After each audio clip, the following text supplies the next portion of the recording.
heard the pop, and I said in my mind that was a gunshot. Conservative activist Charlie Kirk shot and killed in Utah while holding an event. The search for the shooter is underway right now. What police know so far, plus reaction from across the country and our local communities.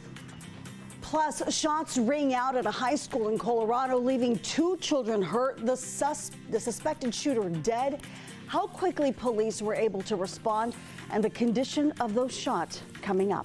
The Garnet fire continues to burn 18 days since sparking, how large the perimeter has grown, and where firefighters are focusing the fight right now.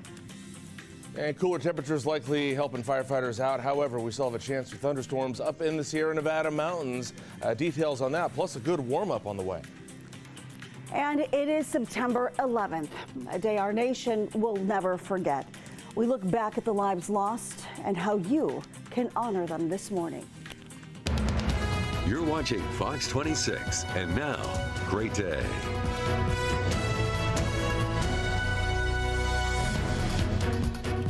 Well, we begin this hour with a live look from the 9/11 Memorial in New York City and the Flight 93 Memorial in Pennsylvania.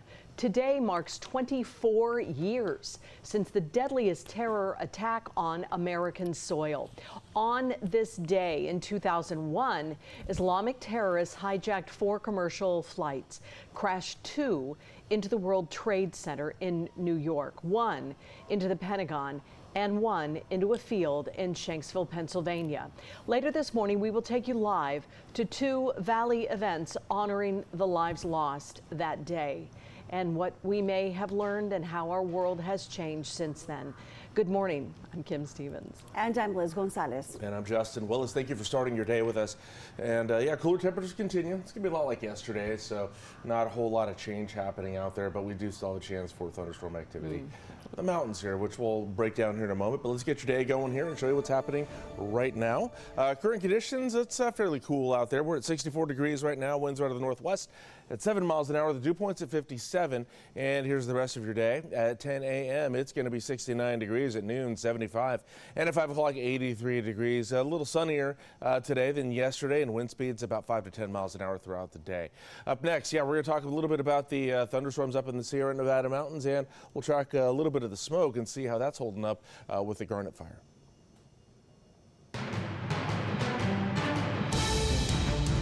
Happening right now, a manhunt for the person who shot and killed 31-year-old conservative activist Charlie Kirk. He was killed on the Utah Valley University campus in an act that can only be described as political violence. Let's take a look at where this happened. Utah Valley University is in Orem, Utah. It's about 35 miles south of Salt Lake City. This is a look at the large campus and the site of the shooting.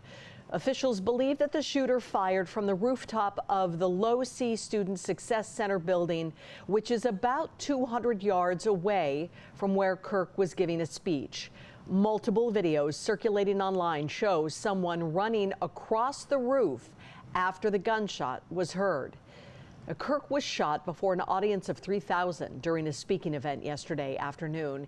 He was a largely successful radio host, social media influencer, and political organizer who gained notoriety for his fiery conservative views.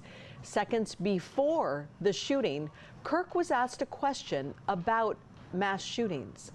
Do you know how many transgender Americans have been mass shooters over the last 10 years? Too many. Immediately after Kirk was shot, he was rushed to an SUV as the crowd turned to chaos, unsure of what had just happened.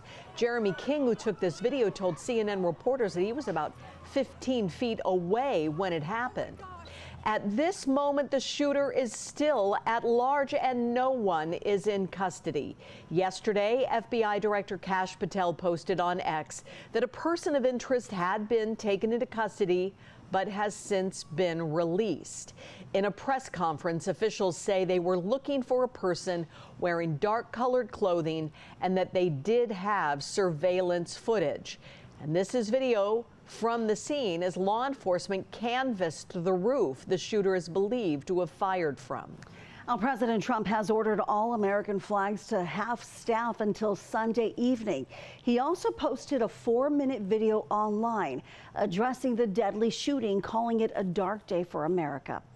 This is a dark moment for America. Charlie Kirk traveled the nation, joyfully engaging with everyone interested in good faith debate. His mission was to bring young people into the political process, which he did better than anybody ever, to share his love of country and to spread the simple words of common sense. On campuses nationwide, he championed his ideas with courage, logic, humor, and grace.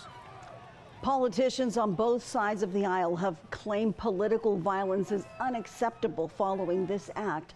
The president also promised to track down those responsible for the killing and to continue sharing Kirk's voice. An assassin tried to silence him with a bullet, but he failed because together we will ensure that his voice, his message, and his legacy will live on for countless generations to come. Kirk leaves behind 2 young children and his wife. He was the co-founder of the youth conservative organization known as Turning Point USA, which has more than 800 student chapters nationwide. Governor Gavin Newsom was among the lawmakers who took to X in immediate response, calling the attack on Kirk disgusting, vile, and reprehensible, and says that Americans must reject political violence in every form.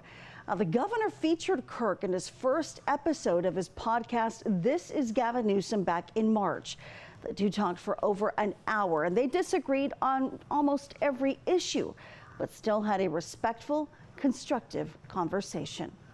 Now, we'd like to know what you think. Do you believe political and religious leaders are at a greater risk for political violence today? So far, 98% of you say yes. Chime in with your answer on our website. All you have to do is go to kmph.com/poll or scan the QR code that is right there on your screen. We're going to continue our coverage of the story as it develops throughout the morning. It was just last week that Charlie Kirk held a rally in Visalia. We'll hear from local community leaders who were shocked by his murder. And in our 7 o'clock hour, we're connecting with Tulare County Sheriff Mike Boudreau, who met Kirk at that same event.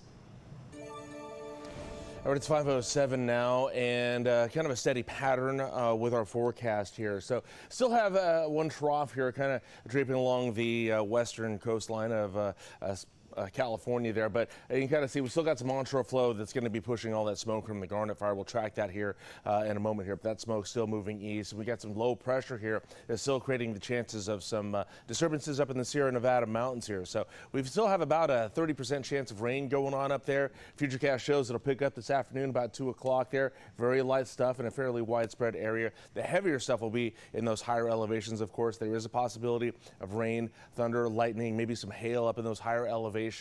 But that's the coverage area this afternoon. Then we get to about 7:30 this afternoon. Things get a little heavier up in the northern Sierra. About the same period tomorrow there, where we'll see some more chances there. It's a 30% chance tomorrow afternoon of the rain, thunder, lightning happening once again too. Hopefully just some rain to help firefighters out there. And in the meantime, that smoke is going to be pushing to the east. Relative humidity today is still kind of on the high end. It's at 61% today. At its lowest, 38%. We'll be at 69% tonight, though, and the dew point is at 55. All right, the next few days look like this. 83 today. We are starting to warm back up now. 87 tomorrow. That's still below normal, though. And then 91 on Saturday is also still below normal there. Wind speeds will be about 5 to 15 miles an hour for us. Now, as far as smoke from the Garnet fire, well, yeah, still pushing to the east there. Heaviest areas are right where that fire is burning there, and it's likely going to continue holding towards the east there, leaving the skies over the valley floor fairly clear out there. So firefighters seem to be getting a better handle on it. And coming up next, we'll take a look at the highs and lows across the rest of the San Joaquin Valley. Crews continue to work around the clock to contain that Garnet fire burning in eastern Fresno County. It's now burned more than 57,000 acres. It is 15% contained. Crews credit cooler, humid weather for slowing the spread. Firefighters are using air technology like drones equipped with infrared cameras to find hotspots. One focus is the northwest corner of the fire's perimeter, which is south of Shaver Lake. We're starting to contain that and hold it, and so we're starting to gain that good containment here, knowing that Shaver Lake is out to the northwest and knowing that that's a high priority for us to contain this fire and not let it continue to move that way. As we move across the head of this fire, right, the north end, this is where this fire wants to go. Now, another area of concern making national headlines is on the web is McKinley Grove. An article released Tuesday explains how wildland firefighters are being sent out to put out the fires in the canopies of the sequoias, as we reported here on Great Day earlier this week. We spoke with officials on the ground to get an update on what's going on there. So yes, the fire has reached McKinley Grove. It has burned through the understory of McKinley Grove. However, our assessment is that it was a low to moderate intensity fire. And so we're not anticipating that being something that's going to be a negative impact, I guess you could say, to the Grove itself. If anything, it should be beneficial. So low to moderate intensity fire is actually a crucial part of these trees' reproduction cycle. The heat opens up their cones to release seeds, and the fire clears undergrowth, creating ash seed beds for new seedlings to grow. Still, as wildfires grow more intense, groves of giant sequoias remain threatened across California. A special election is set for November 4th, allowing California voters to make the call to redraw congressional lines or not. The case local leaders are making for voters to say no. Plus, another school shooting, this time in Colorado, the latest on the 2 children hurt and where the investigation stands right now.